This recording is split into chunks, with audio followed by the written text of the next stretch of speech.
Bienvenue les cybernautes, le rendez-vous des passionnés d'informatique, de programmation et de technologie. Aujourd'hui, je vous propose un petit guide explicatif sur les processeurs et leur cœur.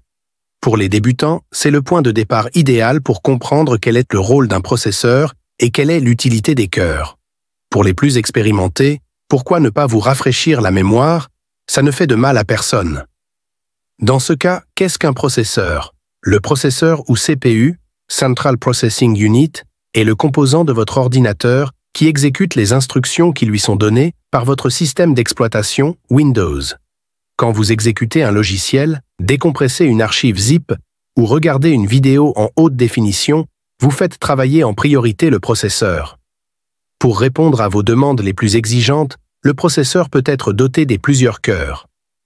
Parlant de cœur, qu'est-ce qu'un cœur? Un processeur standard possède un cœur, on dit qu'il est single core. Un processeur avec un seul cœur ne peut traiter qu'une seule instruction à la fois. Une instruction étant une tâche que l'on demande au processeur d'exécuter. Convertir une vidéo, compresser des fichiers volumineux, exécuter un logiciel, etc. Plusieurs instructions peuvent être traitées par le cœur d'un processeur, mais ce sera toujours en série, c'est-à-dire une instruction à la fois. Avant l'apparition des processeurs multicœurs, on avait l'impression que les processeurs avec un seul cœur étaient multitâches, tellement ils passaient d'une instruction à une autre rapidement, mais il n'en était rien sur ce. Qu'est-ce qu'un processeur multicœur? Un processeur multicœur est composé de deux ou plusieurs cœurs indépendants, chacun étant capable de traiter des instructions individuellement.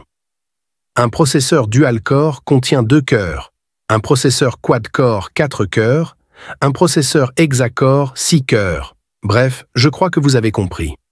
Sur la représentation graphique que voici, on distingue bien les 4 cœurs du processeur Intel Core i7-2600K. Mais à quoi peut me servir plusieurs cœurs?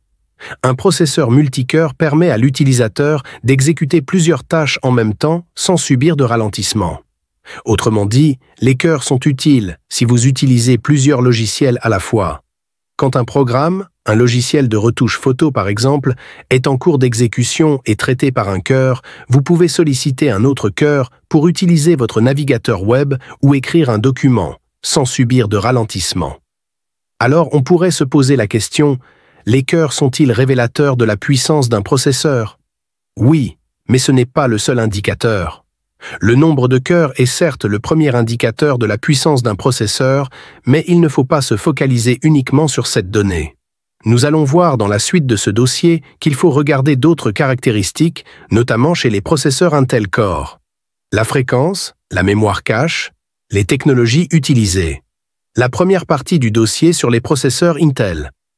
Core i3, Core i5 et Core i7 est terminée. Un petit rappel sur le fonctionnement des processeurs et des cœurs, qui, vous l'avouerez, ne fait pas de mal. Que vous soyez débutant ou expert, embarquez avec nous pour explorer le monde numérique.